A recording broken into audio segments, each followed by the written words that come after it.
امام حسین رضی اللہ تعالیٰ عنہ کی زندگی کے جو مختلف عنوانات ہیں ان میں سے ایک عنوان امام علی مقام کی حیات پاک کا یہ ہے کہ امام صاحب راہ عزیمت کے مسافر ہیں۔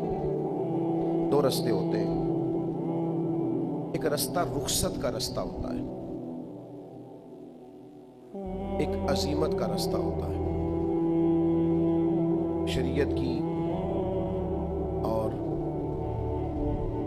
اسلام کی حدود کا معاملہ کہیں آ رہا ہے اور آپ پر جبر ہو رہا ہے، آپ اس کے سامنے ڈٹے ہوئے ہیں کہ میں حدود کو توڑنے نہیں دوں گا، شریعت کی مخالفت نہیں کرنے دوں گا، تو آپ پر کوئی جبر کرتا ہے، کوئی سختی کرتا ہے، کوئی اسلحہ اٹھا کے لاتا ہے، تو آپ نے کوشش تو کی تھی پر اب سامنے والا طاقتور ہو گیا ہے، اس کا مقابلہ فوری طور پر نہیں کیا جا سکتا، تو آپ اگر اس رستے سے ہٹ جاتے ہیں تو شریعت آپ کو اجازت دیتی کہ سامنے والا طاقتور ہے، اس وقت اقتدار اس کے ہاتھ میں ہے، آپ کھڑے تو ہوئے تھے حدود اللہ کے لیے، لیکن سامنے جو لوگ تھے ان کی طاقت اور طرح کی تھی، تو آپ ہٹ جائیں، اس کو رخصت کہتے ہیں، آپ گھر چلے جائیں، آپ نے اعلان تو کیا، بات تو کی، لیکن آپ اس وقت ماحول اس طرح کا نہیں دیکھ رہے، آپ رخصت پر عمل کر لیں۔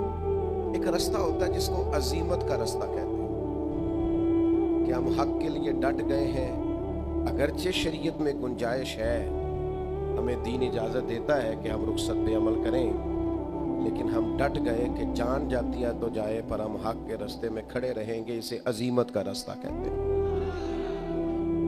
اسے راہ عزیمت کہتے ہیں کہ آپ کوئی شریعت کی گنجائش لے کے پیچھے نہیں ہٹتے، بلکہ آپ کہتے ہیں میں نے 2 قدم آگے بڑھ کے دین کی حفاظت کرنی ہے، میں رخصت پہ نہیں چلتا، میں ڈٹوں گا۔ نہیں آپ کی کن پٹی پہ کسی نے پسٹل رکھا کہ کہو کہ میں اللہ کو نہیں مانتا ورنہ گولی مار دوں گا، تو آپ جان بچانے کے لیے اگر کفر کرتے ہیں معاذ اللہ تو ٹھیک ہے، شریعت آپ کو کہتی ہے کہ آپ مجبور تھے، آپ نے ایسی بات کر دی، کوئی حرج نہیں، لیکن اگر آپ کہیں گے کہ جان جاتی ہے تو جائے، میں رب کا انکار نہیں کروں گا، تو پھر شہادت کا بڑا درجہ ملے گا۔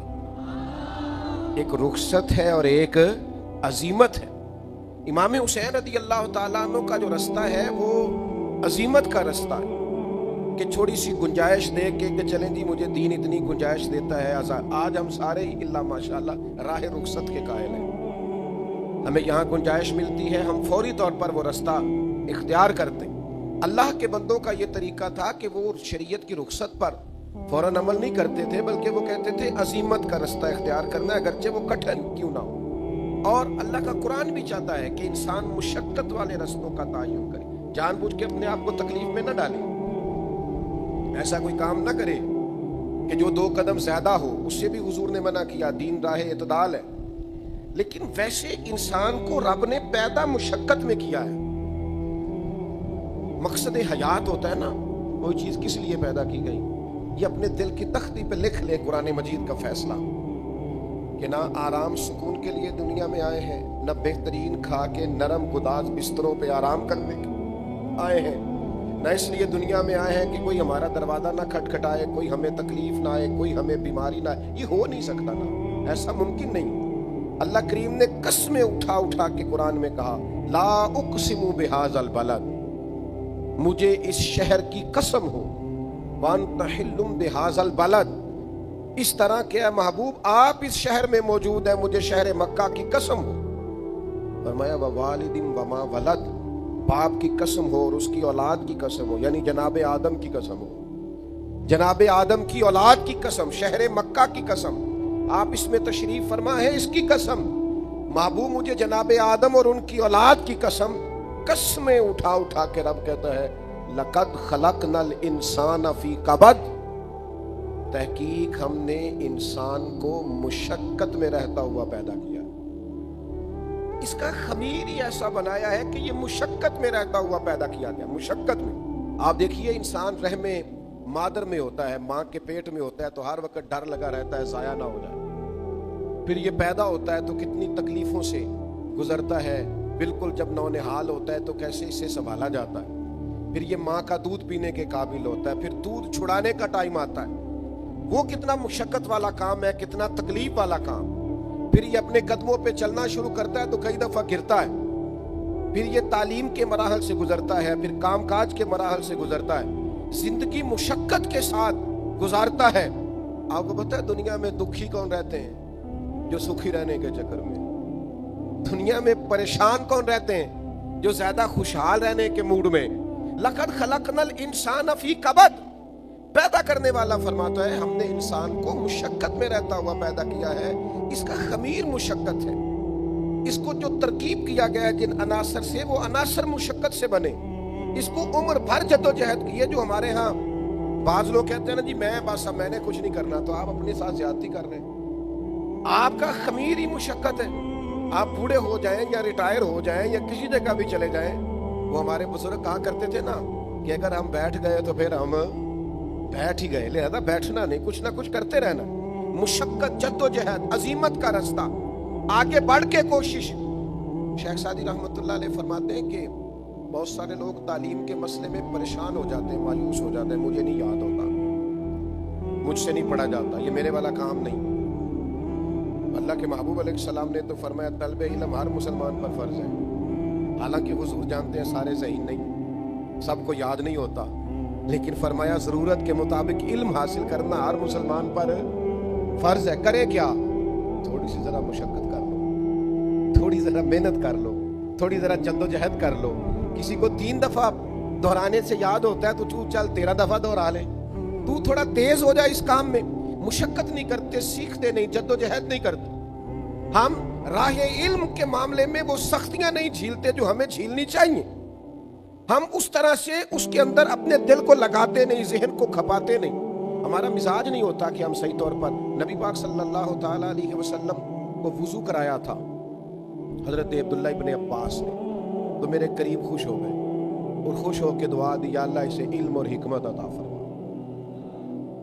اب جس طرح آج کل اللہ ماشاءاللہ سارے پیروں کے بچے پڑھے ہی نہیں ہوتے، سب کو علم لدنی ہوتا ہے، محنت ہی نہیں کرتے، سب تعلیم یافتہ ہے، کوئی ضرورت نہیں۔ ایسے بھی کہہ سکتے تھے کہ مجھے حضور کی دعا ہے اور نبی پاک کی دعا سے علم آ بھی جاتا ہے، بغیر پڑھے بھی آ جاتا ہے۔ حضور تو سینے پہ دست مبارک رکھ دے تو اس سے علم آ جاتا ہے، لیکن حضور نے ان کو جب علم کی دعا دی تو حضرت عبداللہ ابن عباس کا کردار یہ نہیں تھا کہ میں نے گھر میں ہی پڑھ لیا ہے، اب مجھے ضرورت نہیں ہے۔ جناب عبداللہ ابن عباس کا یہ کام تھا کہ ایک ایک صحابی کے دروازے پہ جاتے، دستک دیتے، فرماتے سنا ہے آپ کے پاس نبی پاک کی کچھ حدیثیں ہیں، مجھے سنا نہیں دیتے، مجھے پڑھا نہیں دیتے۔ حضرت ابی بن کعب رضی اللہ تعالیٰ عنہ کے پاس کافی احادیث کا ذخیرہ تھا۔ حضرت عبداللہ ابن عباس خاندان نبوت کے فرد ہیں، پر راہ علم کی سختیوں کو برداشت کرتے ہیں، مشقتوں کو جھیلتے ہیں، اور آپ حضرت ابی بن کعب کے گھر تشریف لے جاتے، ان کے گھر کا دروازہ صحرا میں کھولتا تھا مدینہ منورہ میں، تو آپ کیا کرتے؟ دستک نہیں دیتے استاد کے دروازے پہ، یہ ادب کے خلاف ہے، دستک نہیں دیتے۔ حضور نے دعا دی تھی کہ اللہ اسے علم اور حکمت عطا فرما، دستک نہیں دیتے تھے، دروازے پر بیٹھ جاتے تھے، دیر تک بیٹھے رہتے۔ فرماتے کبھی میں تھک جاتا تو میں لیٹ بھی جاتا، ٹھنڈی ہوائیں مدینہ چوم کے گزرتی تو ریت اڑتی تو میرے بالوں میں بھی پڑ جاتی۔ فرماتے میں بیٹھا رہتا، استاد صاحب اپنی مرضی سے باہر آتے، بے ادبا مقصود نہیں حاصل نہ درگاہ ٹوئی، اے بانج ادب دے محمد بخشا توڑ نہیں چڑھیا کوئی۔ ادب کرتے استاد صاحب کا۔ فرماتے مرضی سے باہر آتے اور مجھے دیکھ کے کہتے اللہ کے محبوب صلی اللہ علیہ وسلم کے چچا زاد آپ یہاں کیوں بیٹھے؟ تو میں عرض کرتا میں آپ سے اپنے نبی کی حدیثیں سننے آیا۔ فرماتے وہ مجھے حضور کے ارشادات، نبی پاک صلی اللہ علیہ وسلم کی احادیث سناتے۔ راہ علم میں مشقت کرنا، جدوجہد کرنا۔ میں آج بھی آپ کی خدمت میں عرض کروں گا، ڈھیر سارے لوگوں کو صحیح قرآن مجید پڑھنا نہیں آتا، نماز کے، وضو کے، غسل کے، اور اگر زکوٰۃ فرض ہو جائے تو زکوٰۃ کے، حج کے مسائل نہیں آتے۔